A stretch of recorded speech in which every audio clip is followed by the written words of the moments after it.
Hey out there, this is Jonathan Haupt, the Executive Director of our nonprofit Pat Conroy Literary Center, welcoming you to another Museum at Home Monday video feature.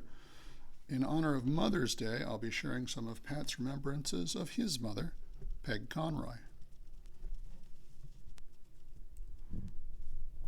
Raised in rural Alabama and Georgia, Peg was born with the name Frances Dorothy Peake, but she changed her middle name to Margaret in honor of Margaret Mitchell, the author of the Pulitzer Prize-winning novel Gone with the Wind. Over the course of a year, Peg read the novel to 5-year-old Pat and his sister Carol Ann as a kind of bedtime story, always equating the book's pantheon of iconic characters to members of the Conroy family and their circle of friends. From this reading, Pat learned at a young age there was a magical connection between art and life. In his preface to this 1996 edition of Gone with the Wind, Pat wrote this: "I owe a personal debt to this novel that I find almost beyond reckoning.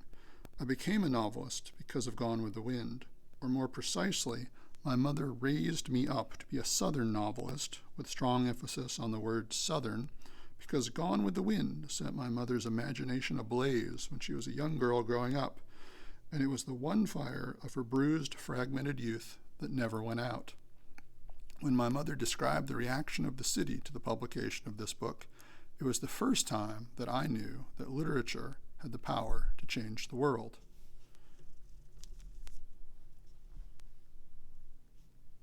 In his 2010 book, My Reading Life, Pat goes on to describe with fond remembrance how his mother instilled in him his great love of language and literature through the reading of other books as well.